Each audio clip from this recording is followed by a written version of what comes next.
Hello students, today we have to discuss worksheet number 31 और आज की वर्कशीट में this is Jody's fun chapter continue रहेगा।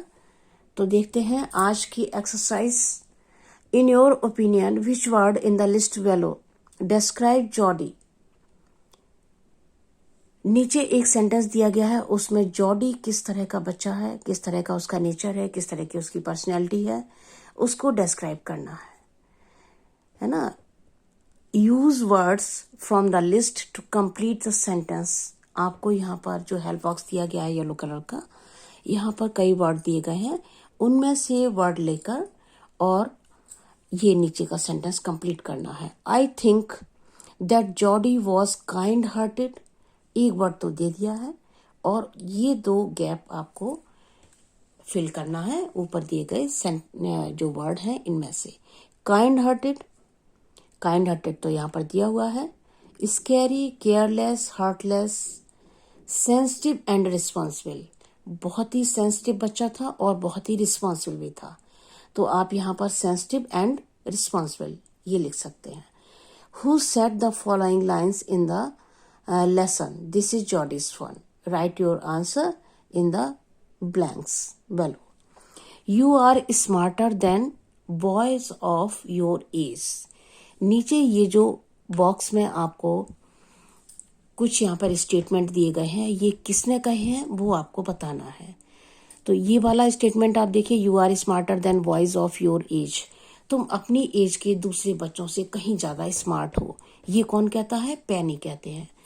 Nothing in the world comes quite free, dog Wilson.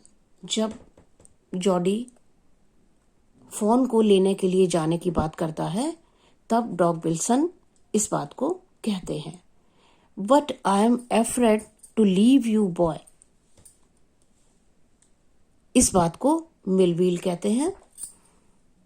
अब आगे देखते हैं। Let us recap the lesson by filling in the blanks using the hints in the bracket. अब यहाँ जो sentence दिए गए हैं उनको हमें जो गैप है उनको फिल करना है।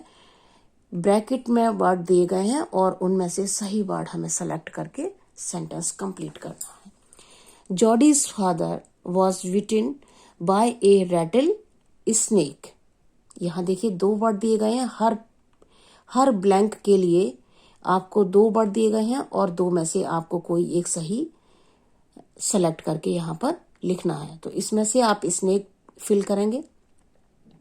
सो ही किल्ड ए, किसको मारते हैं? डो को, यहां पर doe. To save himself from the poison. Penny couldn't say to Jodie's idea of bringing the phone home। Jordi का जो फोन को घर लाने का आइडिया था उसको वो मना नहीं कर सकते थे। couldn't say no। अब आगे देखते हैं। as it would be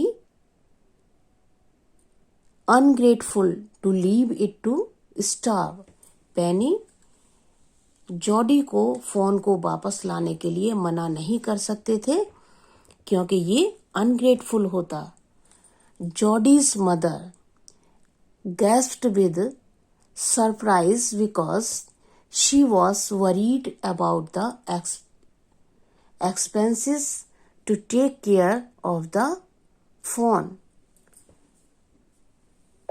Jody went with Millville to bring the phone home। Jody didn't want Millville to come with him because of two reasons। Jordi जब फॉरेस्ट में पहुंच जाता है तो वो नहीं चाहता कि मिलविल उसके साथ में आगे आए। इसके दो रीजन हैं और वो दो रीजन कौन से हैं? If the phone was dead और कुड नॉट बी फाउंड। अब जब वो जो फोन को लेने जा रहा है तो उसके मन में तमाम सारे विचार आ रहे हैं और वो सोचता है कि कहीं ऐसा ना हो कि फोन की डेथ हो गई हो और वो हमें ना, या वो हमें मिले ही ना। तो he could not have his disappoint scene। अगर ऐसा होता है कि फोन उसको नहीं मिलता है तो उसको जो निराशा होगी वो नहीं चाहता था कि वो मिल भी देखे।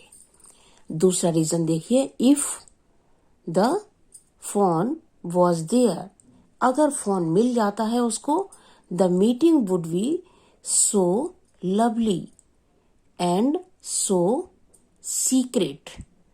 अगर फोन मिल जाता है तो उसकी मीटिंग जो उसके साथ होगी वो इतनी अच्छी होगी, इतनी प्यारी होगी और इतनी ज्यादा सीक्रेट भी होगी that he could not share it, कि वो उसको शेयर नहीं करना चाहता।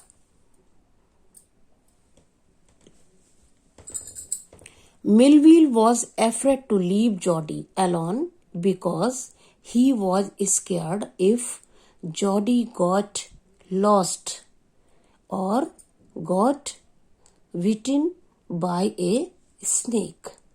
Jody had come to the place where he had seen the fawn.